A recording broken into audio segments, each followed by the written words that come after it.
So I'm here with Kent C. Dodds. Kent, welcome. Thank you for taking some time. Thank you so much for having me. It's a pleasure to be here. Awesome. Well, I wanted to chat with you about authentication stuff, security stuff. This is something that you've written a lot about. You've got a lot of content out on the web. You've got a lot of React content, of course, but a lot of it focusing on auth and security. And so wanted to get your take on the subject. And so maybe we could even think about this really popular article that you've got, which touches on how you might architect a React app if you're thinking about authentication, security stuff. And you go into a lot of detail about how you might want to think about splitting up your app completely into sort of like an authenticated side and an unauthenticated side, and then only really ship the user what they need. So maybe tell me a bit more about that. Go into a little bit of detail about that kind of architecture and why you think it's key. Yeah, great. So I think that you've got three different types of components when it comes to authentication. You've got the one type that's like never used on the authenticated side of your app. And then you have the other kind that's only used when the user's authenticated. And then you have this middle ground where it's like it can be used in both. Like think of Twitter, where an unauthenticated user doesn't have a timeline, so there are plenty of components in there that they would never need to render. But then there like a specific tweet that can be seen by authenticated and unauthenticated users. And so what I often had done in the past was I'd say, okay, like I would actually just make all of my components, like put them all into the bucket of it can be authenticated or not. And so you'd end up saying, okay, well, let me get the user. And if that user doesn't exist, then I need to redirect them, or I need to do something to deal with that situation. Where if you actually are intentional about these different buckets that you make, then you can like drastically simplify the authenticated ones and the unauthenticated ones. And then the only ones that are left are the ones that are kind of shared between the two. And then there are things that you can do to simplify those as well. Like maybe duplicate them and split them up completely, kind of depending on the situation. That's, avoid hasty abstraction type of thing. But yeah, so that's the basic idea. And then what's one of the cool things about that too is like depending on the way that your app is structured, what I do in lots of apps, especially like these business applications where pretty much none of the application is useful until you get through the login screen, you can completely separate those two halves of your app where you have an unauthenticated app and an authenticated app, and then you lazily load the actually each of them, and you can go load that code while you're determining whether the user's actually logged in, getting the user's data based on a token that you have or cookies or something. And so you lazily load those bits of code, and you end up only rendering the thing that's necessary for the thing that that the user needs. So the user gets to see the login screen better, and potentially you could even not use React for the login screen if that's like really lightweight, then loads super fast. And then while the user's filling in the login form, then you can load the authenticated half of your app. And so, yeah, this type of architecture just really makes it easier for you to do efficient code splitting too. So there are maintenance benefits, and then there are performance benefits in taking that kind of approach to authentication. Yeah, for sure. And that's something I think a lot about, is the maintenance and performance side of it being the benefit when you're lazily loading things. I guess, I mean, the thing that I'm always thinking about too is that there is the security benefit too, because you're not shipping code to users that they shouldn't be seeing, right? So like maybe if you've got a crafty user that goes through DevTools and they start snooping through the code that you're shipping, the argument, I suppose, could be made that could be a little bit of a security risk. Now, hopefully you're not exposing secrets and like sensitive data and stuff in your code bundle. But I wonder how you think about that. Do you think about like if a user is getting code in their browser that is meant for like only admin users? So like the user has to be logged in, they have to be admin to see certain code, but an unauthenticated non-admin user happens to get that code in their browser. Do you think about that as a bit of a security hole? Actually, I don't. I've definitely considered this a lot. And I would argue that most of the time you want those types of assets to be on a CDN or at least available through a CDN. Now, like if you're doing server rendering, then maybe it's going to be a little bit different and you wouldn't have that available. But if you're doing a purely client-side app, then and putting it on a CDN, then you don't really have a way to control whether the user can get that code anyway. And regardless, either way, the real concern should be the code should not have anything secret in it. Yeah. Period. Like it doesn't matter how crafty your user is or not. You should assume that if the code gets to the user's browser, they have infinite knowledge on how to extract value out of that code. And that's kind of like a foregone conclusion just based on the way the web works. I actually kind of like that. You don't want to try and get away with security by obscurity and say, okay, like I minified my code, so it's secure. That wouldn't work. So yeah, I kind of embrace the fact that you can't really hide the code from users and ensure that like I could open source my code base, like there are lots of security specifications that are totally, like for different encryption algorithms and everything that are totally open source or just like publicly available. And that ends up being a lot more secure than just trying to hide the way things work. Mm-hmm. And so, yeah, that's kind of the approach that I recommend is like, just don't worry about the code that you're sending. Just make sure that you don't send data that the user shouldn't be seeing. Yeah, for sure. That's something like that's the argument that I've made as well is like if the user is able to hack your source code, the code that ends up in the browser, I should say, and reconstruct it or like reverse engineer it, even like if it's minified. And if they are able to load up your app and get themselves to a state that they shouldn't be seeing, for example, it really at the end of the day shouldn't matter because all that they're going to see is a broken looking screen that's not populated, not hydrated with data. So I've talked with people before who have been like, yeah, I still think that's a bit of a big deal, but in my opinion, it's not really. And so it's interesting to hear that's your opinion as well. Maybe we could chat about JSON Web Tokens. So you've got a lot of content on JSON Web Tokens. In fact, one of the first videos I think I remember seeing on Egghead was your video from a long time ago about JWTs.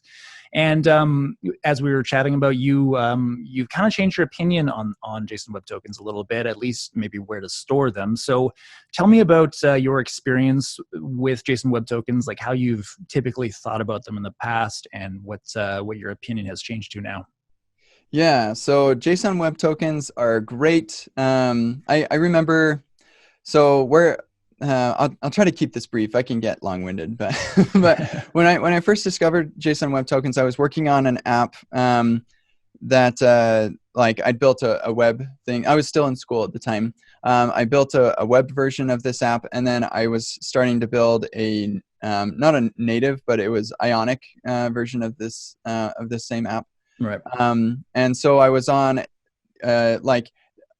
I was using a different domain than my API because I was, building it in with Ionic, and it was during development that I started having problems with the Express Passport cookie session stuff that I was doing, and I couldn't figure it out for the life of me. Then finally, I was in IRC, and Rob Warmwald told me, "Hey, like you probably shouldn't use cookies for this. You should use JSON Web Tokens," and like it blew my mind. It was so awesome. It made it like possible for me to communicate across domains. And so that's what I started doing. And that's actually, I made a talk about that. That talk got recorded. John Lindquist from Egghead saw it, and that he invited me to join Egghead. So that's actually JSON Web Tokens is how I got into Egghead, which is kind of a big deal. And that was my first course. Yeah, so I've been using JSON Web Tokens for a long time, and the easiest way to store those is to put it in local storage. And so that's how I taught it in that course.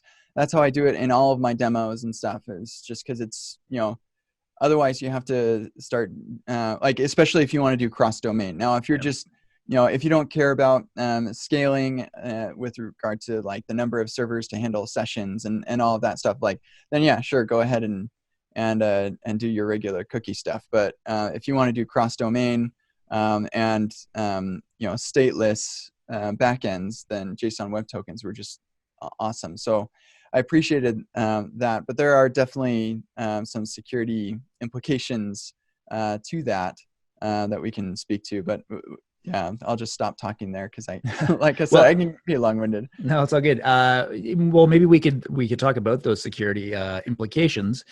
The biggest one that gets talked about is cross-site scripting vulnerabilities when you're talking about local storage as your place to keep them. And this is an interesting one. I was do you know Ben Awad? Ben Awad? He's Yes, a I do. YouTuber and does a lot of stuff with Node and TypeScript. And he talks about how he doesn't really care. How should I say this? He puts them in local storage and calls it a day, more or less now. And his reasoning is that if you are worried about cross-site scripting, you've probably got more problems than just whether your tokens can be taken out of local storage. And I found that to be an interesting take because, I suppose it's true. Like if the user was able to get some malicious script into your app, they could arguably start making requests on your behalf to get data from an API, and then maybe they could post that to some remote location of their own. And so being able to lift your token out of local storage is just one of the issues you've got if you have a cross-site scripting attack happening. So I found that to be an interesting take. I tend to myself move them out of local storage. I've put them in cookies before. I'm speaking of the more sort of like kind of production applications that I've made for clients and stuff. What I often do now, though, because I can use services like Auth0, these third-party authentication providers, is I just keep them in browser memory. I just put them in my React state. And then that causes the issue where on page refresh, you're going to lose your state, so the user would have to log in again. But the trick there, and it's sort of recommended now by Auth0, is that every time the page is refreshed, you just get a fresh token from Auth0, and then you rehydrate your state with that, and away you go. So that's one way of doing it. But yeah, I guess would cross-site scripting be your main concern, keeping them in local storage? Yeah, I think that's, as far as I know, that's the only concern. I mean, like somebody come over to your computer while you left it unlocked and they can grab your token from local storage. Like, I guess there's that, but they could do a lot worse things with that access anyway. But yeah, so and I, for a long time, I was under the same opinion as Ben. I just like, if somebody can execute code, then accessing your JOT is like not the worst thing that can happen there. Like even in that situation, it doesn't matter if they can get your token. Like, why would they even bother? They just start making your browser make a bunch of requests and then sending it to themselves, right? That said, I think that there's still like somebody could grab your token and then just run with it, and so then they don't have to keep, once you close the browser tab, they can't do their malicious stuff anymore. But if they have your token, then they so there's a little bit of an argument there. And so what I recommend is like, don't build authentication. Like it's a hard problem. And so instead use a provider. I really strongly, for anything production. And I realized when I was at PayPal, of course, we were not using Auth0 or Firebase or Netlify Identity or any like Amplify for any of our stuff. We had our own thing, but we had a team dedicated to that. So like it's a hard problem, and I wouldn't recommend any small team build authentication themselves. And so yes, what you described for Auth0 is exactly what I recommend. And for my Epic React.dev course that I'm working on right now, I have this this series of workshops where we build a React app together, and a big aspect of that is authentication. And just as recent as a week ago, I was doing JOTs and local storage and showing people how to do that. And then I decided, you know what, I really don't want to teach people how to do it this way, because it works for a small app, it works for a demo, but it really isn't the way people should do it. And so that's why I recently changed it to I don't want to use a authentication provider for people, but because like you're going to use who you want to use. But Yeah. I made a little fake auth provider that basically exposes a get token asynchronous function, Mhm. and then that could be implemented. However, the way it's actually implemented in the app is using local storage, but like they're not building it. I just say install some provider thing and then use whatever mechanism they use to get a token. And that works out great. And what Auth0 does, you can correct me if I'm wrong. I think you know more about this than I do, but I believe what they do is they make a little iframe that's on their domain so that they can go grab the token, so they don't have cross-domain issues, and Right. then they can get that token. So, but that's an asynchronous thing. You just call this thing to get the token, and boom, you've got the token. Even on refreshes, it works fine. And I believe Firebase does. Actually, I think Firebase stores it in local storage. Yeah. But yeah, like whatever the case may be. But totally regardless of whatever it is, don't build it yourself. Yeah. Use a provider, and you'll be more secure.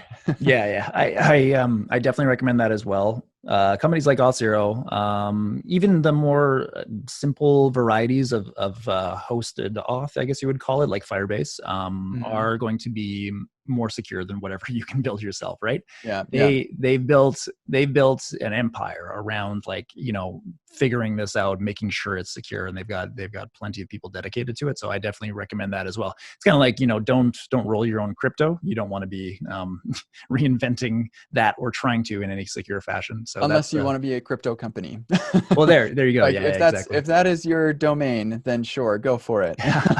But if you're Yeah, trying to build a like a app for consumers, then focus on that. absolutely. You mentioned PayPal, and I was actually curious to chat with you about that. Just to get a sense, maybe. And I mean, certainly don't divulge any of PayPal's security secrets. But what goes into thinking about security at a company like PayPal in terms of, like, build, I guess, from a front end perspective, if you're building React components for various pieces of PayPal, um, is there like a strong security culture that permeates even to front end developers, or what kinds of things are front end developers there thinking about security wise? I would say that PayPal developers are thinking about security a lot. At least everybody that I interacted with, front end and back end, it's always a thought. Front end, like thanks to frameworks, we don't really have to worry as much about security. I worked on some internal tools to help us avoid security vulnerabilities, and cross-site scripting attacks. So like, at an infrastructure level, we're trying to deal with those so the front end developers don't have to concern themselves or slip up on things. But it's definitely like within the culture of PayPal to be really security conscious. And like I said, the authentication stuff was built by a team that just like they handled the authentication. Yeah, And I never really understood how it worked. It yeah. was this magical thing. It used cookies, Mm. a combination of a couple cookies, I think. The only reason that I know that is because when I was doing Cypress testing, I had to like authenticate the browser. Mm. But due to actually some limitations with Cypress and the way we did authentication, I had to kind of fake that, Mm. and had to set some cookies and stuff. It was kind of interesting, but yeah, it is. I would say that PayPal has a pretty good security culture. Cool. That's awesome. What's like, so when we're talking about, because you could split up like authentication and authorization kind of stuff, and then you could split up another kind of bucket of security topics just being like security for your code almost. And one of those is like, if you are using something like dangerously set inner HTML for your components, you want to be sure that you sanitize your content if it's user supplied so that they don't inject a script in there. When it comes to code like that, I guess either at PayPal or elsewhere, are there any other kinds of things like that that people should be mindful of when they're making React components? Yeah, I think like there's a really popular blog post years ago about like rehydrating your state, and cross-site scripting vulnerability there. And so you use this, I think it was serialized or deserialized module on NPM that would like protect you against stuff like that. And so when I was at PayPal, we actually enforced that people used that. We had tools, like there was a team that was responsible for security at PayPal, like code security. And so they built linting tools and things to make sure that people didn't use things that were wrong. And the thing that I worked on was a set of components that handled dangerously set inner HTML for you, so that you wouldn't have to do that in your code. And I did it in a way that like escaped things. And so that way people were able to use it when they needed to, because there are certainly situations when you need to do that. But you need to be careful when you do. And so what we did was I made this set of tools that would allow you to do that safely. And then, and so dangerously set inner HTML never showed up in your code. And then this other team made lint rules that made it so you couldn't do that anyway. And like, I believe that these were lint rules that you couldn't disable. So that was not using ESLint, it was something. But anyway, yeah, like your build would not, like you would not be able to deploy with that stuff. You had to use the thing that I built. Yeah, because I guess dangerously as a prefix for a prop isn't enough. Right. Yeah. People But, still use it. Yeah, and I wish I could tell you more about what that thing did, but I can't really remember. No, it's all good. Well, you mentioned part of the issue being like rehydrating state and making sure that you're deserializing or I guess sanitizing, right? Like whatever's going to be because rehydrated. like lots of that state could be user input, and that's the real challenge there. So would that be like everywhere that you're rehydrating state, or because like if you take some user content and they were to supply a script, for example, unless you dangerously set inner HTML, it's going to be hard to execute that script, right? Like if you're just right, yeah.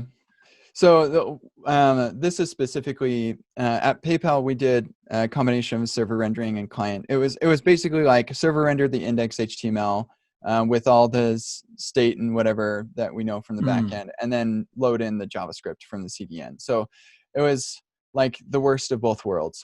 Honestly, it's like it's not as good as server rendering, and it's more complicated than client side. So. And no, not a whole lot better. But I mean, there's the benefit of you have all of your data when the client boots up, and so it doesn't have to go and request it from the get-go. So there's that. But anyway, so getting that state into the index HTML as like global variables that the React app could grab onto, that's the part that is susceptible to cross-site scripting. Gotcha. And so that was the thing where we said, hey, you've got to make sure you serialize this safely, or serialize it so that it can then be deserialized. Yeah, makes sense. Cool. So maybe before we wrap up, maybe what we could chat on is something that I know is near and dear to you, and that is testing. And maybe tell us about like what you should be thinking about when you're setting up a test suite to test the security pieces, the authentication pieces of your application. Since you're full stack, maybe tell us about kind of how you do that on the front end, and then how you do that on the back end as well. Sure. Yeah. That authentication and security are two things that are a little tricky to test. I'll talk about security first. Like security is one of those things that you want to bake in at a framework level so that people don't have to think about it when they're writing their day-to-day code. Like, of course, everybody should be thinking about this all the time, but the less you have to, like for something like security, where it's such a big deal if you get it wrong, like a bug in security is way worse than a bug on the settings page, right? So, with that kind of thing, you want to have a like systemic solution for that kind of a problem. And so, I honestly never really tested like automated testing of security problems other than like the tools that I built that other developers use. You know, those would be unit tested. So on the authentication side, that one's always tricky because everybody's authentication is going to be different. Like typically you're going to have a username and password. But like, does that end up posting to a like authentication service and then coming back or like whatever that does? But and then like, what about the registration process? Is that going to have to send them an email before they can actually log in? And okay, so now what do you do with that? And honestly, I've never actually dealt with that in my like production stuff at PayPal. So at PayPal, for our like integration and unit tests, we just faked out all the HTTP requests that we made, and so we didn't need to worry about authentication for that. And then for my end-to-end tests, we were using Cypress, and Cypress has a limitation where you cannot change the domain during a test. And so like you land on a domain, and that's where you're going to be for the entirety of the test. Well, that doesn't work out super great, because the way that our authentication works, we actually send you to a different, like to our authentication thing, and then send you back, right? So it's like this big pain. And so like maybe there's another solution or workaround for that, but that's why I had to reverse engineer how we do authentication. And I did a network request to like fake out, like, okay, get me the tokens that I need to set in my cookies and stuff. And so, yeah, that was always a problem, but like, typically, I think that was more complicated than a lot of people's situations. For most people, if you're using a provider like Auth0 or Netlify Identity or something like that, if you have like the invisible iframe type of solution, or with Firebase with local storage, you should actually be fine to test your authentication, and you should. And I would recommend testing that. Like, sure, you can test the login form with the unit test or integration. But you should absolutely be doing an end-to-end test of that login and registration process. Right. And if your registration requires an email or something, then maybe set a special code path in your backend to say, don't send the email for this user or whatever. Like, that pokes a hole in the reality of the world, but like, that is, I don't know how you'd have to have set up an email server to automatically click the link. Like, that would just be outrageous. So I wouldn't bother with that. But yeah, so then you'll want to test. There's something I want to make sure I don't forget to say, and that is you definitely want to test login and registration, but then you never want to go through that process for the rest of your end-to-end tests. Because what ends up happening is login and registration probably for an end-to-end test will take around like 2 seconds at a minimum.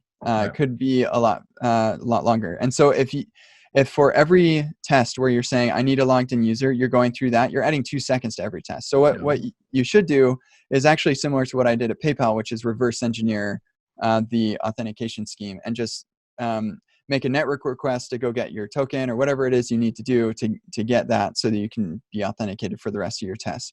So and that way, like, if authentication is broken, you have those tests in place to check for that.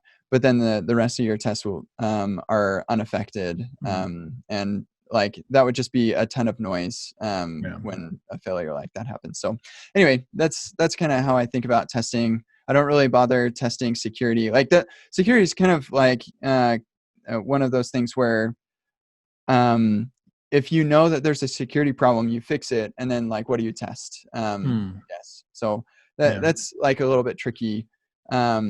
With authentication, though, I think test your login, registration, and then don't bother including those in the rest of the tests. Yeah. And so like, when you're testing login and registration, what are you asserting in those tests? Are you just looking for like a good result that has, what you expect from your backend, that you might get like a user ID back or something like that?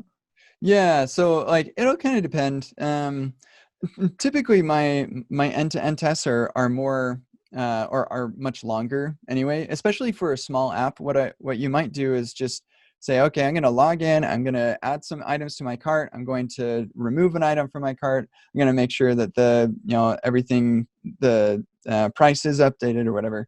I'm going to go to the shopping cart, and then I'm going to go and check out. And so like, it's with unit tests, it's like, I'm going to call this function and make sure that the values are what I expected. But with end-to-end tests, I'm pretending I'm a user, and I'm going to use the app. And so like at PayPal, the application was big enough that we wanted to have a bunch of different end-to-end tests to test like a lot of different things. Right.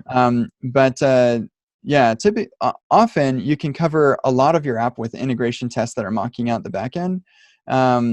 And so then you can just cover login and authentication and registration, just like through your typical user flow.